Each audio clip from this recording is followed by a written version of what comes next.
জামালা বেগম নামে ৬৫ বছর বয়স্ক একজন মহিলা মৃতদেহ তার বাড়ির পাশে সেপ্টিক ট্যাঙ্কে পাওয়া গেছে। ঘটনা শোনার সাথে সাথেই নগরকান্দা থানার একটি টিম সেখানে যায়। যাওয়ার পর আমরা যেটা দেখতে পাই যে জামালা বেগম নামে ৬৫ বছর বয়স্ক মহিলার মৃতদেহ তার বাড়ির পাশে যে সেপ্টিক ট্যাঙ্ক সেখানে পড়ে আছে এবং তার বাড়ির বাইরে থেকে তালা দেওয়া। পরবর্তীতে এটা নিয়ে আমরা কাজ শুরু করি। মহিলার লাশ আমরা ফায়ার ব্রিগেডের সহযোগিতায় সেপ্টিক ট্যাঙ্ক থেকে উঠাই এবং উঠানোর পরে সেটি আমরা সুরতহাল করে ময়নাতদন্তের জন্য পাঠাই। তো জামালা বেগমের এই বিষয়টি আমাদের কাছে প্রাথমিকভাবে হত্যাকাণ্ড মনে হয়েছিল এবং পরবর্তীতে ওনার পরিবার গত ২৯ তারিখে এটা নিয়ে একটা হত্যা মামলা রুজু করেন। হত্যা মামলা রুজু হওয়ার পর থেকে আমরা বিভিন্ন অ্যাঙ্গেল নিয়ে কাজ করা শুরু করি।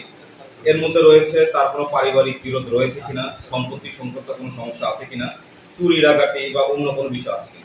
প্রাথমিকভাবে ঘটনাস্থল পরিদর্শন করে আমাদের কাছে যেটা মনে হয়েছে যে এটা চুরি বা ডাকাতির কোনো ঘটনা না, কারণ তার ঘর হতে কোনো ধরনের সামগ্রী মিসিং এর কোনো রিপোর্ট আমরা পাইনি এবং আমরা ঘটনাস্থলে গিয়েও সেটা দেখেছি। পরবর্তীতে আমরা বিভিন্ন অ্যাঙ্গেলে কাজ শুরু করি এবং কয়েকজন সন্দেহভাজনকে আমরা গতিবিধি আমরা নজরদারি করতে থাকি। এর প্রেক্ষিতে গতকাল রাতে ফরিদপুর জেলার চরভদ্রাসন থানার বিভিন্ন জায়গায় অভিযান করে আমরা আলমগীর হোসেন নামে একজনকে গ্রেপ্তার করতে সক্ষম হই। আলমগীর হোসেন হচ্ছে ভিকটিম জামালা খাতুনের বোনের ছেলে। আমাদের যে ভিকটিম জামালা বেগম, উনি আজ থেকে প্রায় ২৫ বছর আগে ওনার স্বামী মারা যান। ওনার ২ জন মেয়ে, কোনো ছেলে সন্তান নেই। এই মেয়েদেরকে বিয়ে দেওয়ার পরে উনি ওনার বাড়িতে একাই থাকতেন। ওনার সামান্য কিছু জায়গা সম্পত্তি ছিল, কিছু জায়গা বিক্রি করে উনি ব্র্যাক এনজিওতে তার টাকাটি রাখেন এবং মাসে মাসে সেখান থেকে তিনি একটি ইন্টারেস্ট পান, সেটা দিয়ে তিনি চলেন। গত শুক্রবার দুপুরবেলায় আলমগীর হোসেন ঢাকায় যাওয়ার কথা বলে তার বাড়ি থেকে বের হয়।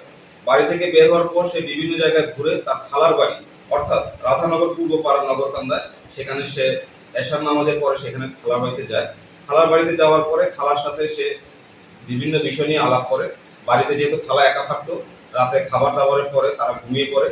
এর মাঝে মধ্যরাতে আমাদের যে আসামি তার আগের যে ক্ষোভ, যে খালা তাকে টাকা পয়সা দিত না বা খালার যে সম্পত্তি আছে সেখান থেকে তাকে কোনো ধরনের সহায়তা করছে না, এই ক্ষোভের বশবর্তী হয়ে সে রাতের বেলা তার খালাকে ঘুম থেকে ওঠায়। ওঠার পর খালার সাথে তার বাকবিতণ্ডা হয়। বাকবিতণ্ডার এক পর্যায়ে সে খাটের উপর রাখা একটি গামছা দিয়ে খালাকে গলায় গামছা পেঁচিয়ে প্রথমে হত্যাকাণ্ড ঘটায়। এরপর এই লাশটি গুম করার জন্য সে বিভিন্ন প্ল্যান করতে থাকে। প্ল্যানের অংশ হিসেবে সে বাড়ি থেকে বের হয়ে বাড়ির পাশে যে সেপ্টিক ট্যাঙ্ক আছে সেখানে স্ল্যাবটি সরিয়ে সে তার খালাকে ঘর থেকে টেনে হিঁচড়ে এনে এই সেপ্টিক ট্যাঙ্কে ফেলে দেয়। ফেলে দেওয়ার পর সে ফজরের নামাজের পর সে এই এলাকা ত্যাগ করে এবং ঢাকায় চলে যায়।